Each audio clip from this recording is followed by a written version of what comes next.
This segment is brought to you by Gary Miles, author of Breaking Free, a guide to achieving personal and professional freedom as a lawyer. For more information, visit GaryMiles.net. This is Dr. John DeMartini. This is one of the most amazing and inspiring shows that you can listen into. If you want to be on the edge of your seats, if you want to open up your heart, if you want to expand your mind, and you want to meet incredible people, stay tuned because you're just about to experience a transformative radio show that will change your life. And you're listening to the Dr. Pat Show that's coming up right next. Welcome to the Dr. Pat Show. Talk radio to thrive by. Powerful, inspiring, and coming to you live, bringing you stories of people like you and me, busting through and living life full out. Get ready to dare to wonder what your life would be like if you knew you could not fail.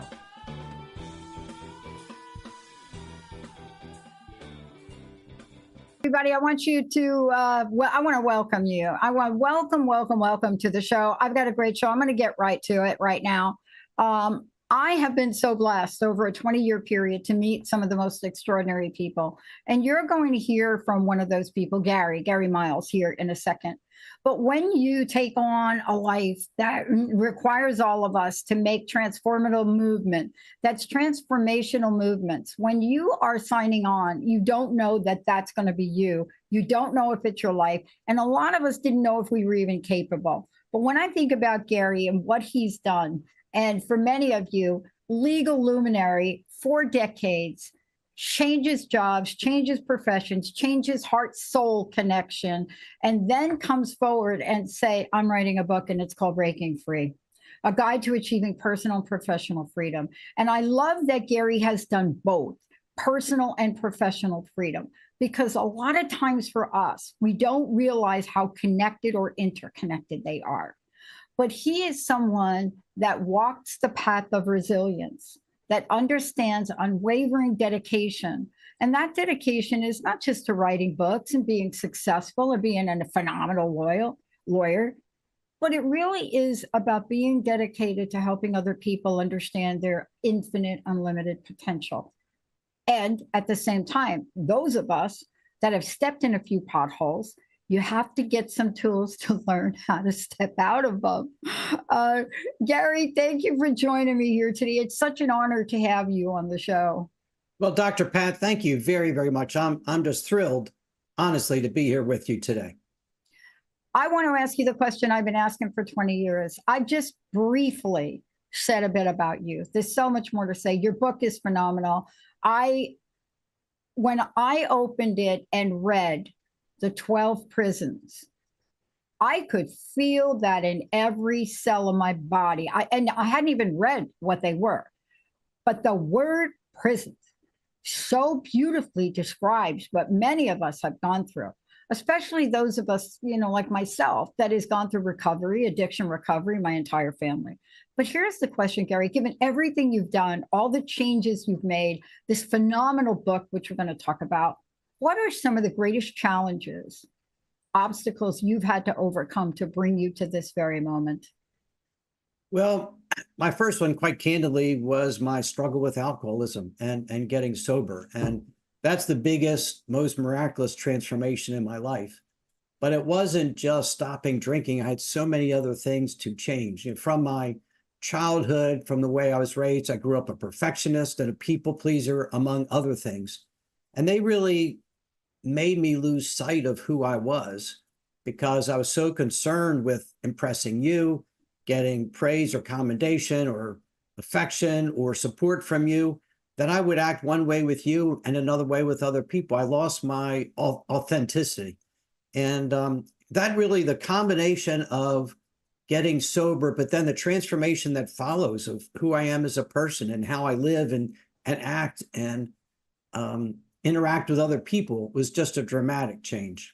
I think about the fact that you're the Transformation Network, and kind of made me reflect of 3 transformations I've been through. The first, obviously, was getting sober, which was 32 years ago, and that was the biggest and most important one. The second was I reinvented myself from doing insurance defense law, which I was good at, but I wanted something more where I was directly serving others and feeling fulfilled from that. So I became a family law attorney and helping folks who were going through they say it's the second biggest challenge in your life after losing a child.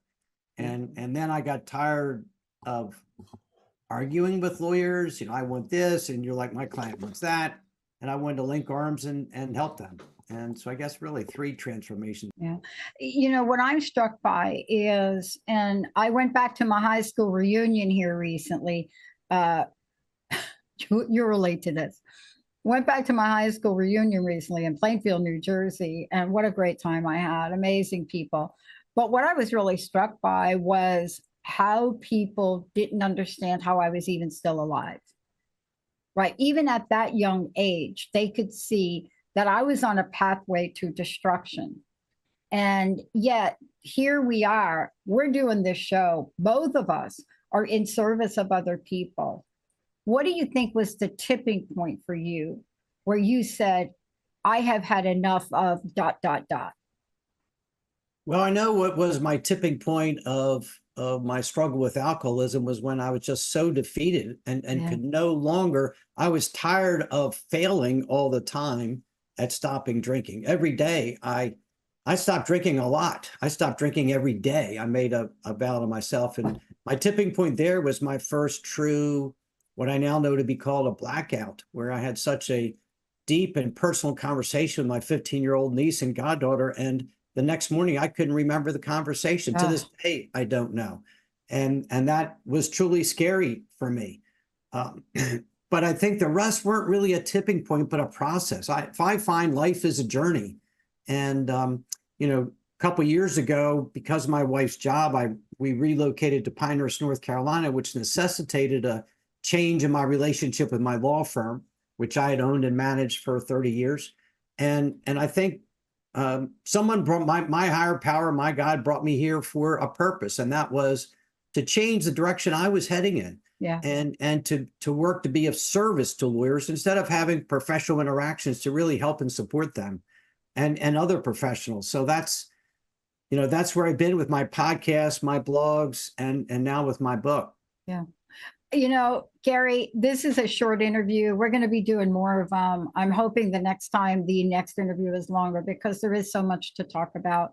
I want to make sure people know the book is available on Amazon, but you can also find out more about Gary. And this is something, Gary, what's the best website for people to really follow along about what we're saying? They could see for themselves. Yeah, GaryMiles.net is my website. All my podcasts, I just released number 170 today. Yeah. And all of my blogs are on there as well. I've written over 100 on the kind of topics we talk about in the book, but how to create personal freedom for ourselves, whether it's in business or interactions with family or others we know. We trap ourselves sometimes because we let other circumstances, whether it's how someone treats us or the economy or people at our workplace, control how we feel. And we have no power over them, and they shouldn't have any power over us. Yeah, that leads me to the book. When I open the book, and there's so much I want to talk about in the book, but I'm going to pull a couple of these out. You open up the book and you tell us how to use the book. There are 12 prisons and 12 keys to freedom. I have a love-hate relationship with the term 12 prisons, because when I read it, I said, oh, I didn't even know what you were going to write yet. And I said, that is exactly right. Let's talk about it. It's a powerful word, the word prisons, but it really depicts some of these things you're pointing out in the book, and depicts them in a way that the average person reading this, look, I just want to tell everybody here, you may look at Gary, you may look at me, and you may look at us and say, oh, that's for them. No, this book is for you. It's for you. It's for your friends. If you've ever been stuck, if you've stopped, if you've questioned who you are, if you don't believe in yourself, this is for you. And one of the prisons we're going to talk about starts with a B. Burnout is like an understatement. But prisons, you could have picked a million words. Why was that word so you, Gary? Well, I think it's because I think in one way prison isn't a good word. It is a good word because we're trapped and we're stuck. Yeah. But if I'm in a jail cell, I know I'm in a jail cell, right? It's obvious. There are bars. I don't have the ability to step out. But sometimes these prisons are really silent to us. We're not aware of them. And so I couldn't find a good word to come up with that. I like the element of being trapped and jailed. But what's different is these prisons we're not aware of. We're not often aware that we struggle with perfectionism or people pleasing, these sorts of things, living in the past. You know, for me, I was in my 50s when I learned how my past had affected me and the thoughts it made me have. And to me, that was really a silent prison because so many times it told me I wasn't good enough when I was. I know what you're saying. The prisons we're talking about are these invisible things. These things that you get hit with them when you're at a real pain point in your life. I want to talk about, we've already talked about our past. That was prison number one. But I do want to, there are a few I want to really go into. And I think they're related. Overthinking the future, number two, and number three to me have been intimately related. Overthinking the future for me has been, I am never good enough. I'll never be good enough. I mean, I had the same reoccurring dream for 3 years after my doctorate that I'm up on the stage getting it, Gary, and they yanked it away from me. So let's talk about these two, especially self-doubt and imposter syndrome.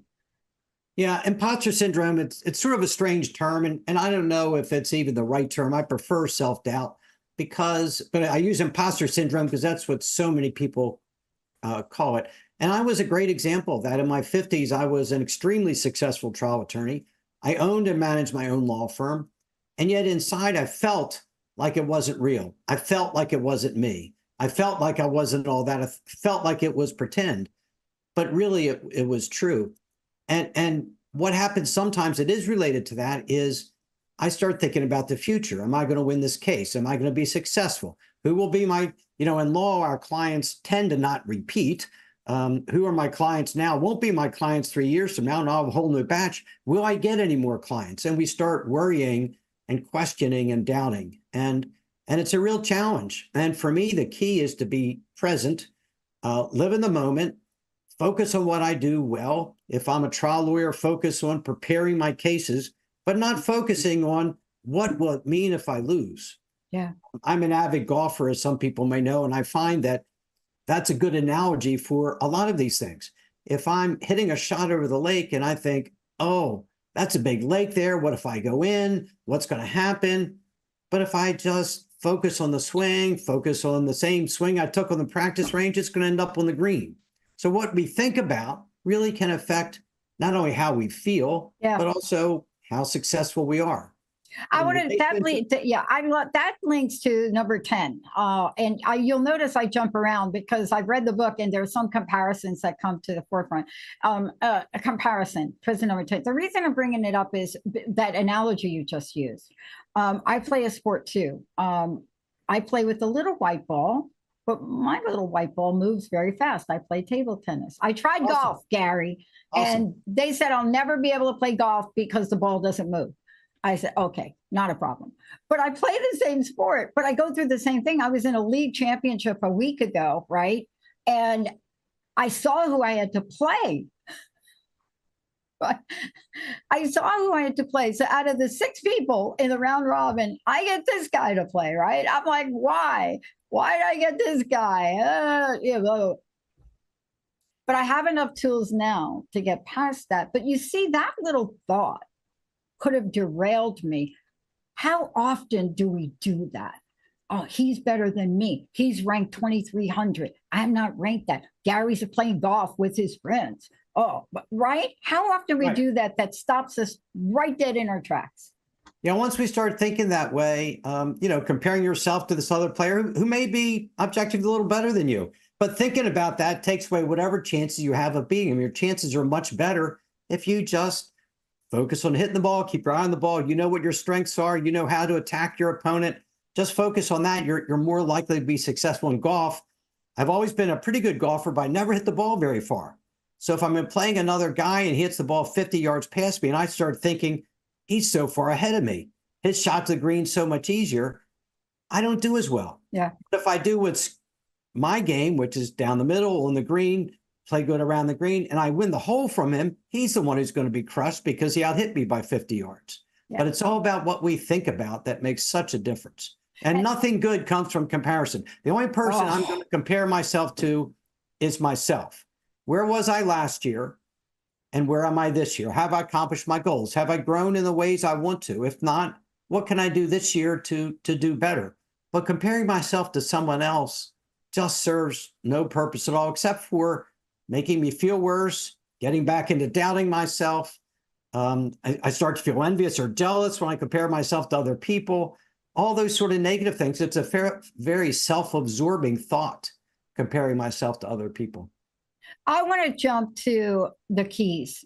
And as I said before to everybody, Gary Miles joining me here today, Breaking Free, A Guide to Achieving Personal Professional Freedom as a Lawyer. But I'm telling you, this book is for everybody. I have read this book, and it just helped me today with a place I was stuck. You see, I don't think there's any mistakes in the universe. I get to talk to you today. I get to read the book, and I discover a place I was stuck, and it's really an important place. But I want to talk about some of the keys because we actually are talking about them when we talk about the prisons. I want to kick this back to you. As you were writing the book and you were writing about the prisons and the keys, what came up for you as being most important, most relevant when it comes to these freedom keys? Yes, actually, I put in the how to use the book after I kind of written the chapters. I did that how to use it last, because it's not a typical book where you read in chapter 1 and you read through chapter 24 and each chapter builds on itself. They're each independent. And if you read all the first 12 chapters consecutively, you realize, well, Gary's kind of repeating himself. And that there's some truth to that, because to me, 3 of those keys work for everything in life. And that's living in the present, staying out of the past, staying out of the future, focusing on what I'm doing, not letting stinky thinking from the future creep in, acceptance of people and circumstances that I can't change, and living in gratitude. Those 3 things are the answers to almost any mental hurdle or obstacle that I face. And they keep coming up over and over again. I got to tell you, the one that caught my attention, which was pivotal for me that I didn't know, there are 2. I live by gratitude. My greatest reason for being alive and talking to you today is instilling a very simple gratitude practice. One of my sponsors said to me once, Gary, a long time ago, she said to me, you're like, how did she put it? You're like a mess, and I'm not going to give up on you, but you must do what I tell you. And she said, I need you to write down on paper 70 times a day for 70 days. Thank you, God, or thank you, whatever you believe in. Thank you, God, of your understanding. Thank you, universe. And I looked at her and I thought, this is the stupidest thing. And she said, if you don't do it, I'm never going to work with you again. And I did it, and it shifted for me. But part of that links to key 12. When I saw mentorship in here, I had to ask you about it, because it's very rarely put in keys to freedom. Tell me about the relationship between gratitude and mentorship for you. You know, when I started writing the book, and I was thinking what the 12 keys would be, I reflect on the fact that I've had mentors, my whole life. Most of them were not hired, paid coaches. Although some were. And the analogy I give is going back to golf. I started playing in 8th grade, and I've had a golf coach every single year, 55 years. And you may say, Dr. Pat Gary, you must not be very good. 55 years, you still need coaching. But I always do, because I learn what I'm doing wrong, and I learn what I'm doing right, and I develop confidence. And I think mentorship helps us to appreciate our strengths, helps us to believe in ourselves, and helps us see where we can grow. How can we get better?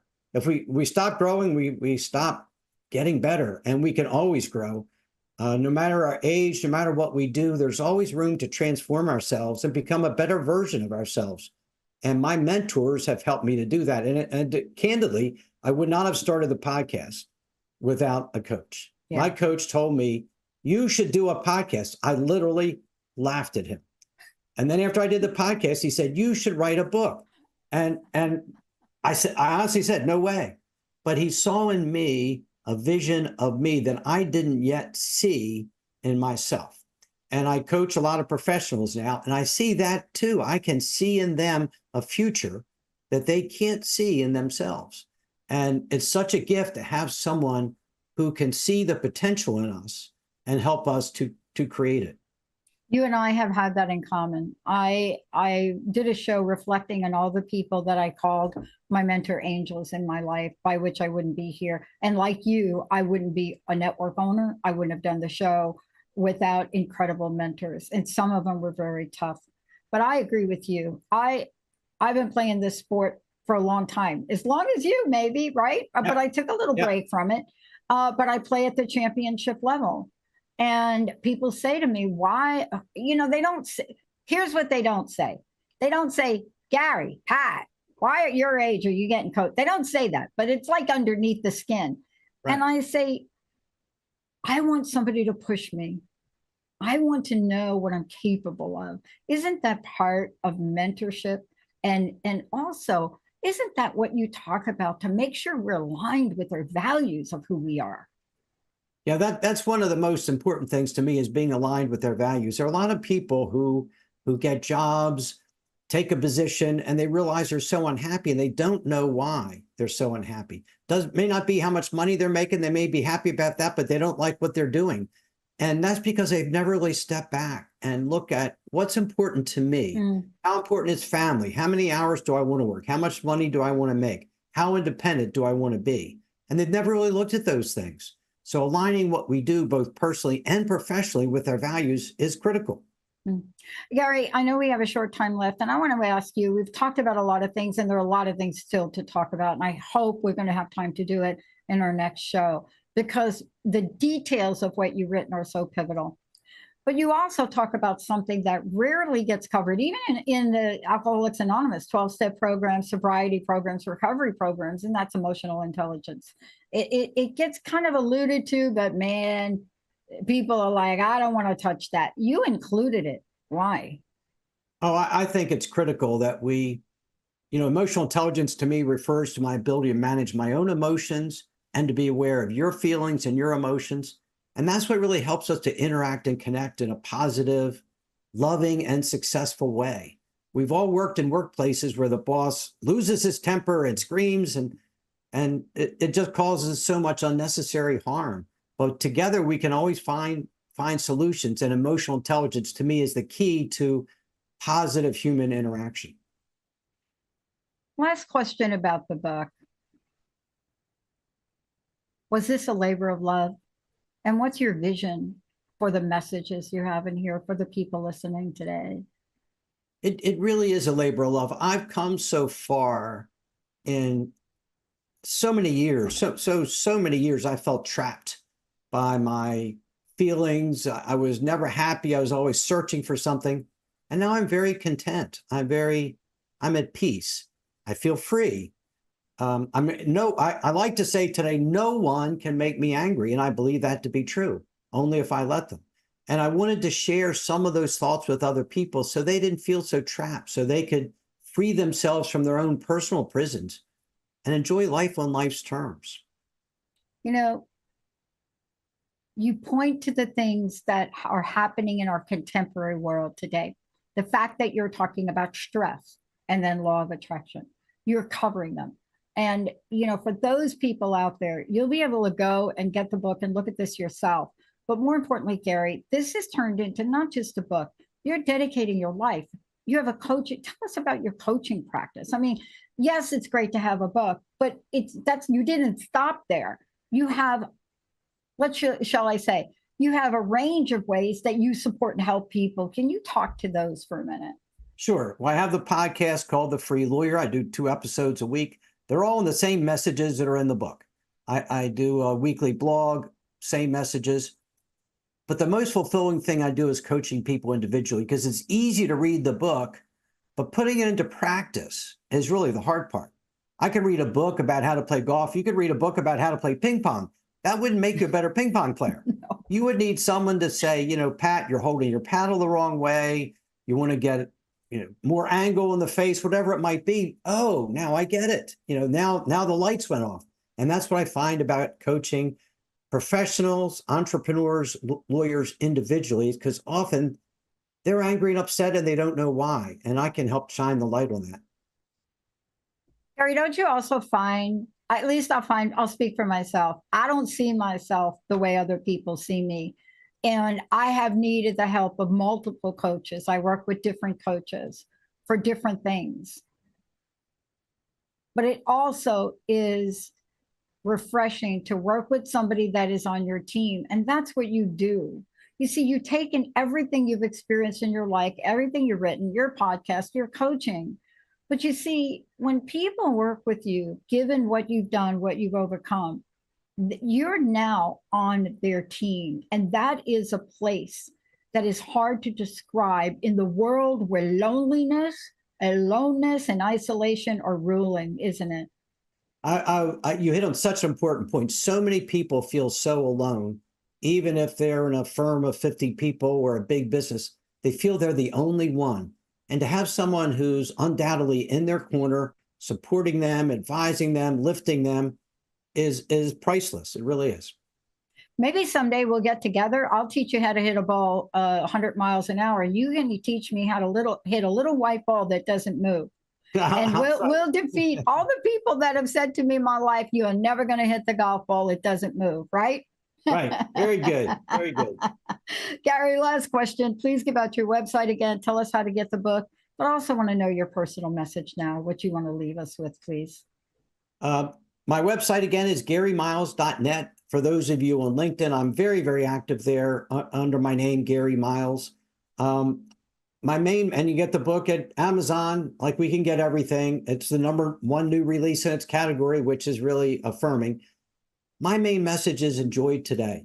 Live in the present, be grateful for what you have, live life enjoying what you have instead of wanting what you don't. And what I always tell people to do, this quick little tip, every day for 30 days, write down 3 things you're grateful for. You can't ever repeat them. And so in 20 days, you've written down 60 things. Now you're searching for gratitude. And if we live life searching for gratitude, we'll be very, very happy. I'm very grateful that I've met you. I'm very grateful that I got to read your book, which I'm going to have to read again because there's so much in it. I'm very grateful for the fact that you were able to transform your life just like me. I mean, we are actually considered miracles in the world today of sobriety. I don't know if you realize that. I'm very grateful that you've turned it around into a life of service. And I'm very grateful, Gary, that you haven't given up, that you're not done yet, and that you're out there walking the path, walking the way, and helping others because the world needs you right now. They need what you're doing. Thank you. Thank you, Dr. Pat. I truly appreciate that.